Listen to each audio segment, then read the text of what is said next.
Recently, I was sitting together with some friends and we played a simple dice game that's known as Maier in Germany. The fun of Maier is mostly about the bluffing. Like in other bluffing games, it's also a bit of a psychological challenge. As a psychologist, I started asking myself what, in addition to mathematical knowledge about probabilities, I could also use insights into the other players' blinking behavior to develop a good game strategy. That's the question we are going to explore in this video. When I started thinking about this question, it reminded me of an old debate among statisticians about what probability really means. On the one side, there are the objectivists, who see probability as a real feature of the world. For example, they would say that the probability of rolling a 6 with a fair die is simply one fixed. On the other side, there are the subjectivists, who see probability as a measure of personal belief. They would argue that the probability depends on the information you have, and you can update it when new evidence comes in. The game Maier is a great way to illustrate these different perspectives. Later on, we will call the subjectivists Bayesians and the objectivists either Laplacians or frequentists. Before we get started, here's a quick overview of what's ahead.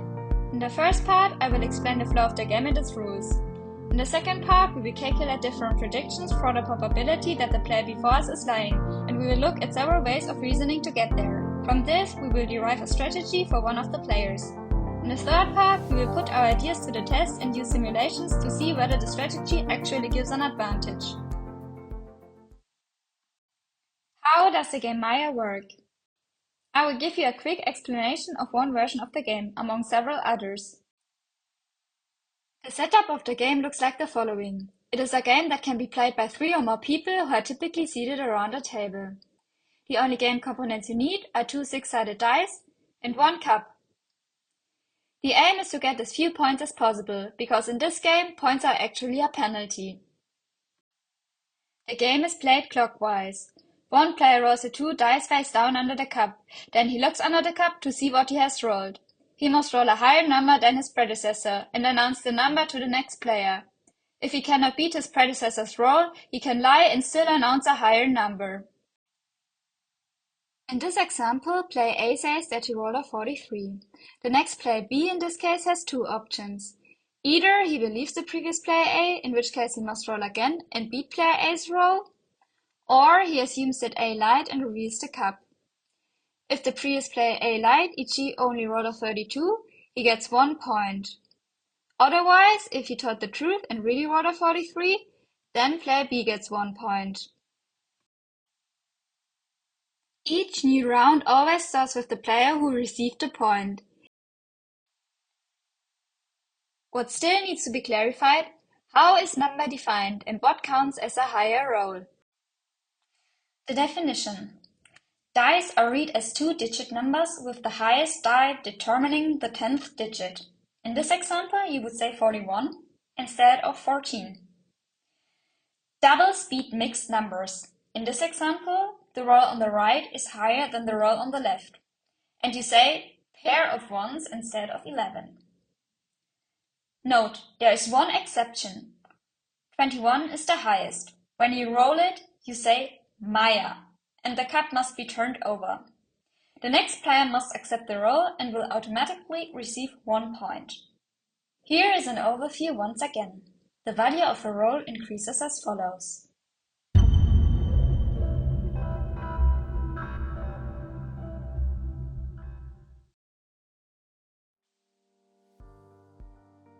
Let's see a few rounds in action.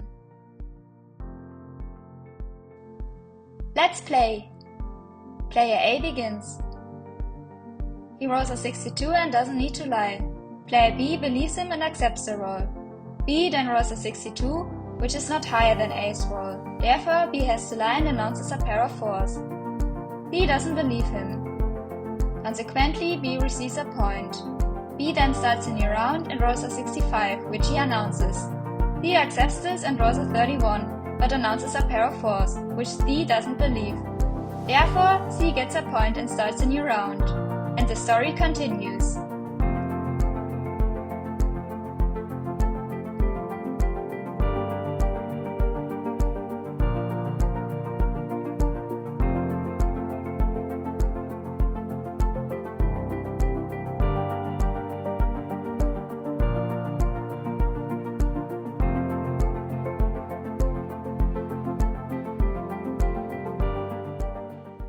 imagine the following situation. You are player C. Player A announced a score of 52, which player B accepted. Player B then rolled the dice under the cup, looked under the cup, and announced a value higher than 52. The question is now for you. Do you believe player B or do you reject the roll? Before we dive into the mathematics behind it, take a moment to think about which option you would intuitively choose in this case.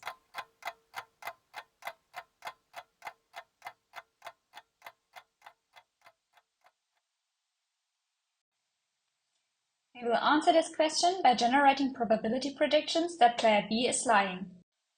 Our approach: if the predicted probability is higher than 0.5 or 50%, we reject player B's roll.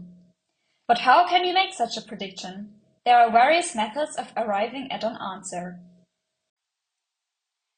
As a first approximation of the prediction, we could ask, what is the probability of rolling a number less than or equal to 52?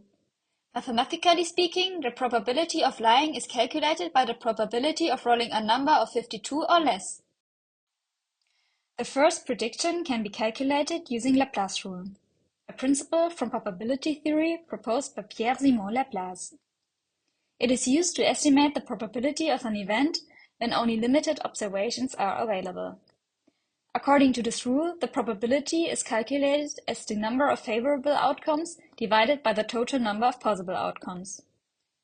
In this example, the outcomes are defined by the possible results of two dice rolls, which will be shown in the grid on the left.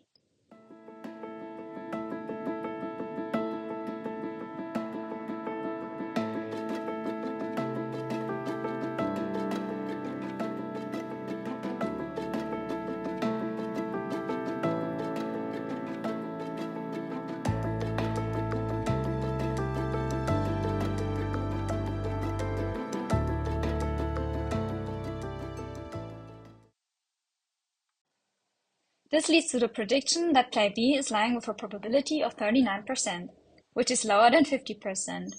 Therefore, we believe B. Note: Laplace rule only works when all cases are equiprobable. Mixed numbers are twice as likely because there are two ways in which they can result from the numbers on the two dice. For example, the probability of rolling the number 52 is calculated from the probability of rolling a 5 and a 2, whereby it does not matter whether the 5 is rolled by the blue or green die. With a pair of 2s, on the other hand, there is only one possibility for the outcome. But we can optimize our prediction. Remember, we know that B would have had to reveal the cup if he had rolled a Maier. This limits the number of possible outcomes. And leads us to the second prediction. What is the probability that the number is 52 or less, given that a Maier was not rolled? Mathematically speaking, the probability of lying is expressed as a conditional probability. It is the probability of rolling a 52 or less under the condition a Maier was not rolled. The probability is also calculated using Laplace rule, but the number of possible outcomes is now reduced by 2, which slightly increases the probability.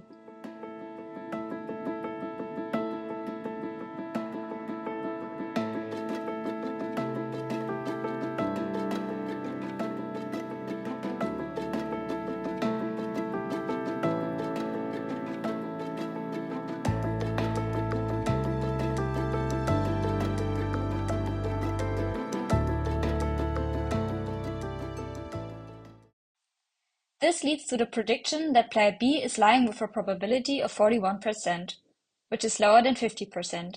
Therefore, we still believe B.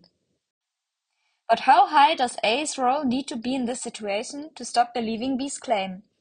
Note: we assume that A's roll is less than a pair of 6s, otherwise the situation where B continues and makes a claim would not occur.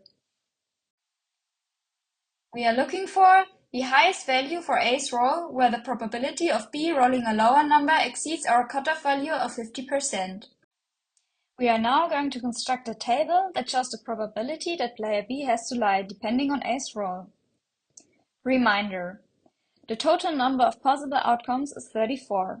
If A's roll is a 31, then B only has to lie if he also rolled a 31. This corresponds to 2 equal probable outcomes. If A's roll is a 32, there are already 4 equal probable outcomes where B's roll is lower or equal to A's roll of 32. In other words, 2 additional favorable outcomes are added. Each time A's roll increases by 1, 2 further favorable outcomes are added in which B cannot beat A.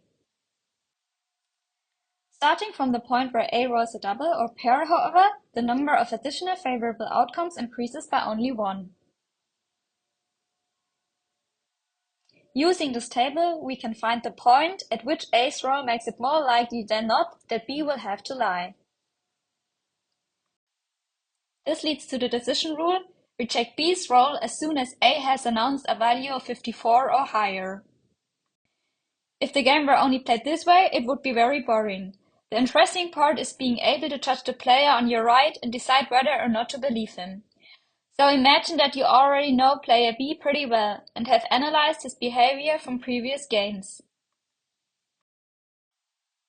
This is the prior knowledge you already have about B's behavior. When B is lying, he blinks in 40% of cases. So the probability that B blinks, given that he is lying, is 0.4.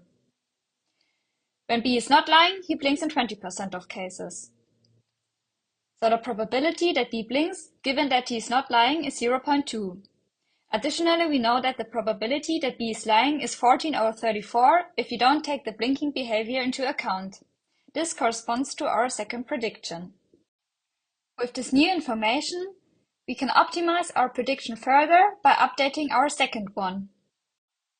This leads us to our third prediction. In light of this additional information, what is the probability that B is lying if he blinks while announcing his roll? Mathematically speaking, what is the probability that B's roll is equal to or less than 52 given that he blinks? Here's a summary of the given information.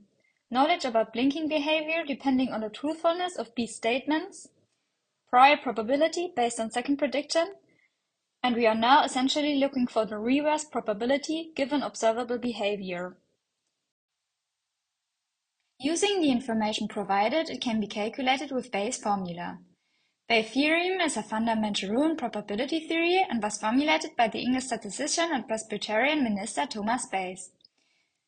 Based on the given evidence, in this case the blinking behavior, and the prior probability without considering this behavior, we can calculate a posterior probability, which means an updated probability that B is lying using the available information. To apply the given information, some further algebraic steps are necessary. After plugging in the values, we obtain a posterior probability of 58%. As you can see, in this case, it's not so intuitive to arrive at a solution.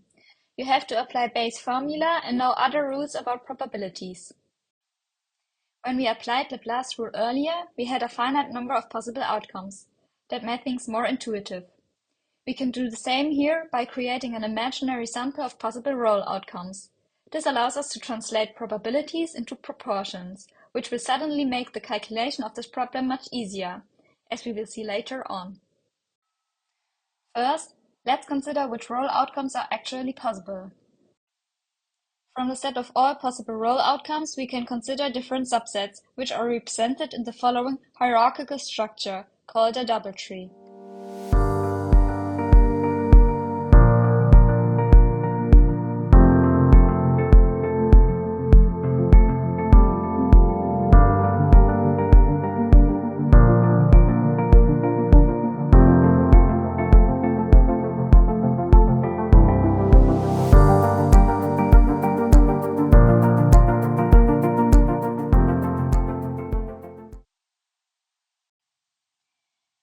For the next steps, we choose an imaginary sample of size 3400 for possible roll outcomes.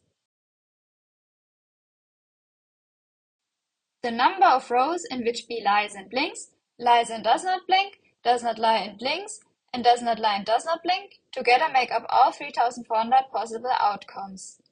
These intersections are 4 possible types of outcomes. Together, they form the sample space omega, the set of all possible outcomes in a random experiment. The probability that any one of these outcomes occurs is 1. These 4 intersections are in turn subsets of the 4 supersets, and these in turn are subsets of the overall population set. And for the subset summarizing a single feature, it also holds that they add up to the 3400 possible outcomes.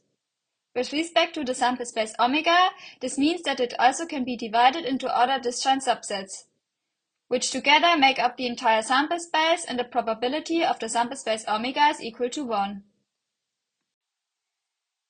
To clarify the previous statement, we translate probabilities into proportions of specific elements within a set, which can be either the entire imaginary sample or a subset of it.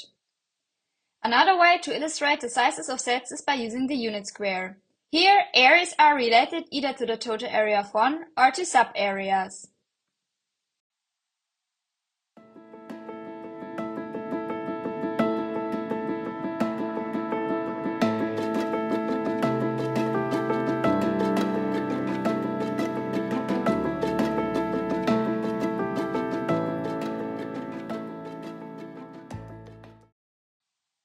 Keeping this relation in mind, let's calculate the probability that B is lying if he blinks.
Let's do a recap of what we have just seen.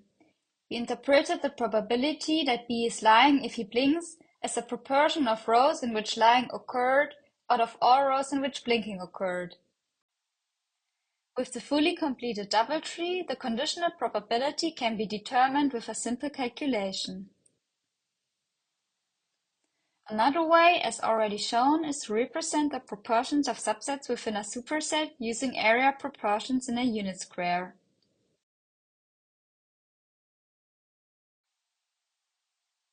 Based on the given information, the unit square can be divided into area proportionate parts. This makes it possible to see how the formula for calculating the probability follows from the given information.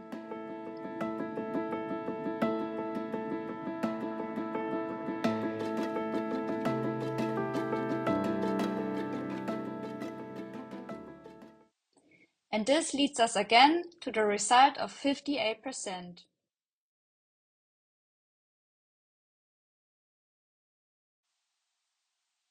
Another thing to mention, which can be seen directly in the unit square, is that the probability that B is lying given that he blinks is not the same as the probability that he is blinking given that he lies. If one interprets probability as a proportion, one can see that the area of the upper left rectangle is being related to two different reference areas.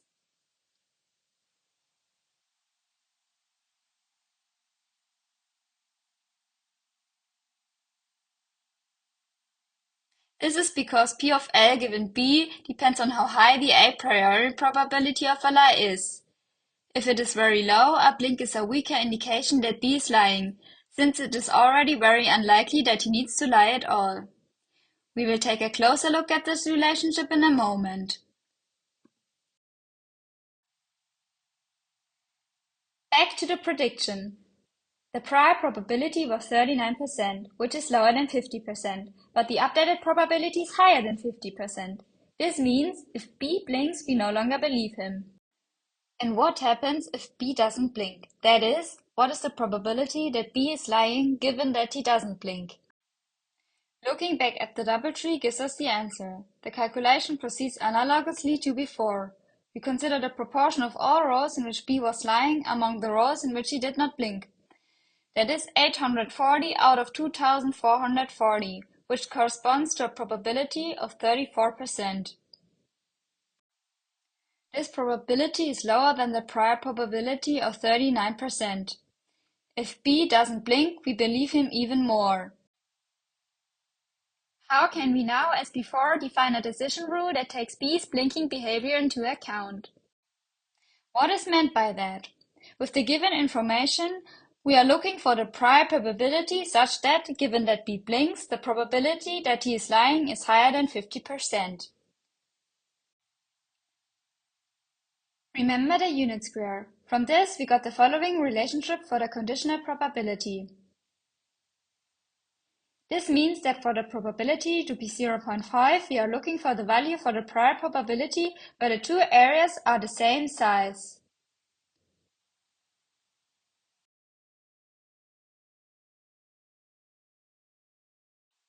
If we set the two areas or equivalently the intersection probabilities equal to each other and substitute the given probabilities, we can solve the equation for the prior probability. It turns out that this is 1/3. It follows that the prior probability that B is lying must be higher than 1/3. Looking at the table from earlier, we see that this is the case if A rolls a value of at least 51. This leads to the following decision rule. If B blinks, we check B's roll as soon as A has announced a value higher or equal to 51.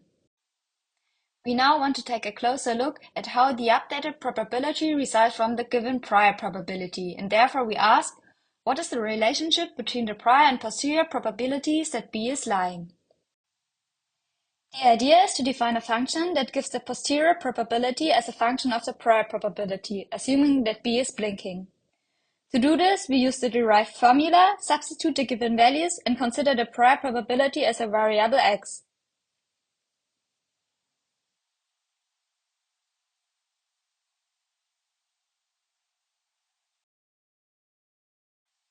We can do the same for the case where B does not blink. Again, we define a function, but this time we use the complementary probabilities. The probability that B does not blink given he is lying, and the probability that B does not blink given he is not lying.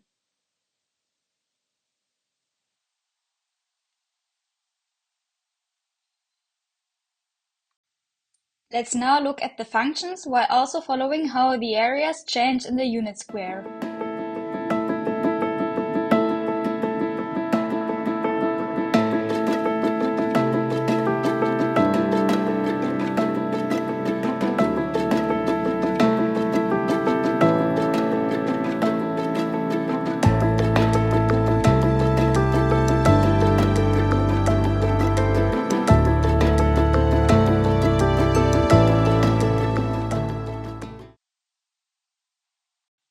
So in the case where we reject B's claim if he did not blink, the prior probability must be higher than 0.57.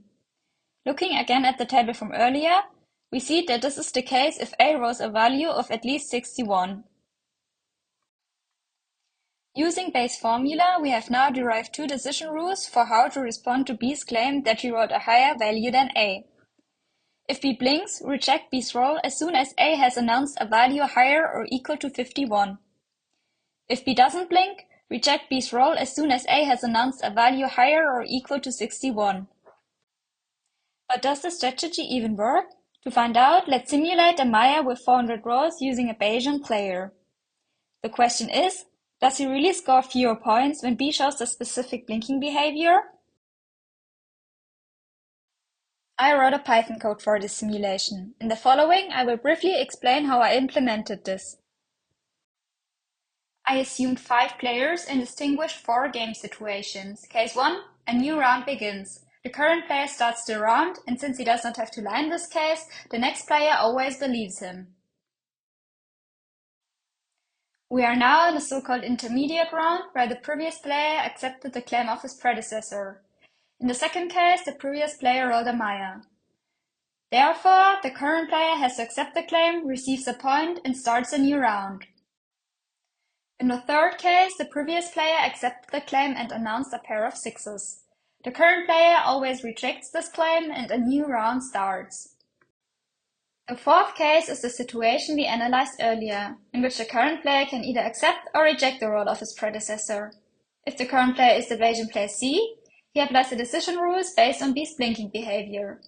If B could not beat A's roll in the previous turn, he must lie and announces a randomly chosen number less than 21 and higher than the announced roll of A, blinking with a probability of 40%. Otherwise, he announces the actual roll and blinks with a probability of 20%. If the current player is not C, he rejects the announcement of the previous player with the a priori probability, which corresponds to our second prediction. Here too, if the previous player had to lie, he randomly chose a higher number that was not 21. Note: an important assumption underlying all of this is of course that no one knows which decision rules the other is following, otherwise one could take this into account in their own strategy.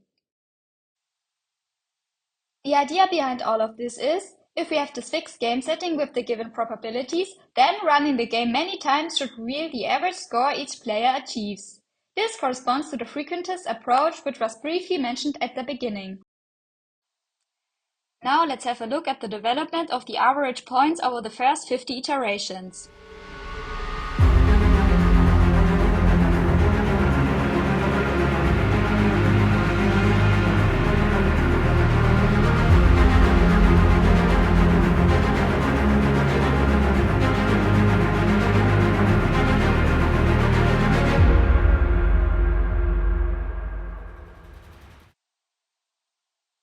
Two things can be seen here. Player C has the lowest average score and player B has the highest.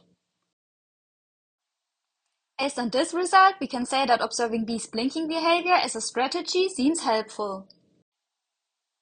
We assumed that B blinks slightly more often when he is lying. But what if we assume that he has to blink even more when he lies, for example because he is very nervous?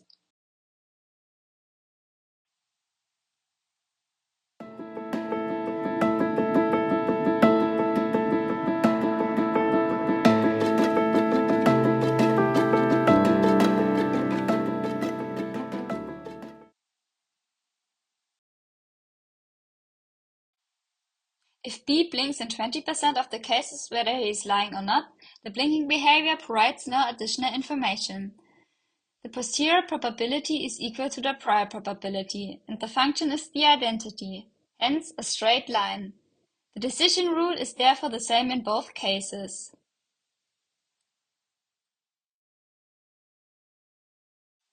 Here we see the case we have already examined in detail. The light blue function always gives a value above the prior probability, while the dark blue one gives a value below the prior probability. The derived decision rules result from this. For even higher probabilities of B given L, the two functions are even more curved.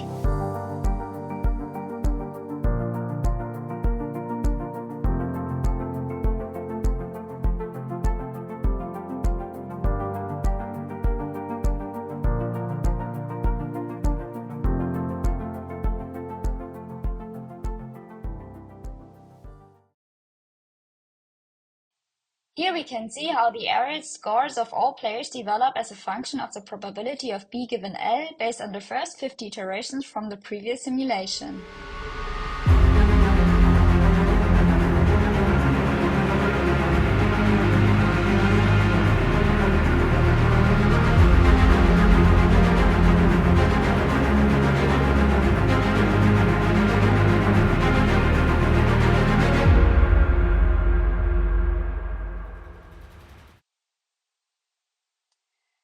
The result in the top right is something we have already seen. Even when C simply applies a strict cutoff rule, he is already ahead of the other players, as shown in the top left. In the other two cases, we see a similar trend, but at a very high probability of 0.8, it looks like player B is especially penalized for his blinking behavior. To verify this pattern, I ran additional simulations in Python and varied further parameters, as shown below. In total, 10,000 runs were simulated for each of these parameter combinations. With 400 rounds, we can see a similar trend for the Bayesian player C as before. The strategy works. The additional information about B's behavior increases the score difference between B and C, especially when B blinks very frequently in cases of lying. As this probability increases, however, C's average score decreases only very slightly. The same pattern also appears in the other cases. With 200 game rounds and with 600 game rounds. Let's summarize what we have learned. Think back to the situation at the beginning. You are player C. Player A announced a score of 52, which player B accepted. Player B then rolled the dice under the cup, looked under the cup, and announced a value higher than 52. The question is now for you. Do you believe player B or do you reject the roll? Our approach to answering this question was to calculate different probability predictions and define a 50% cutoff rule. Our first prediction was to calculate the probability that B's roll is less than or equal to 52. For this, we used Laplace rule, which gave us a probability of less than 50%.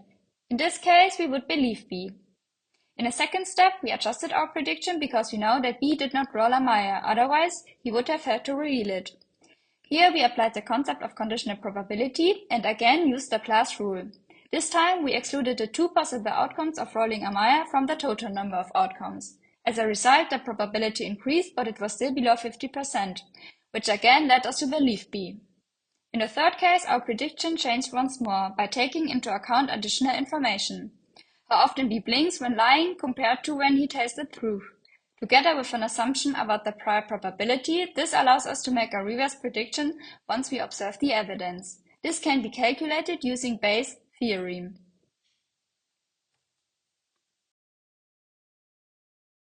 We also came up with a more intuitive approach. Similar to Laplace rule, we imagined a sample of possible outcomes that all meet certain conditions and are equally likely. By interpreting probabilities as proportions within the sample, we obtained a probability of more than 50% in this case, so we would no longer believe B. In the case where B doesn't blink, we defined a function that expresses the relationship between the prior and posterior probabilities. Since B blinks more often when he's lying than when he's not, the posterior probability of a lie is always lower than the prior. Therefore, in this case, we would also believe B. Final note, the two visualizations you saw in this video have already been studied in research, and it turns out that they can be very helpful when dealing with conditional probabilities. If you're interested, I've linked a few studies on this topic in the video description. Thank you for watching.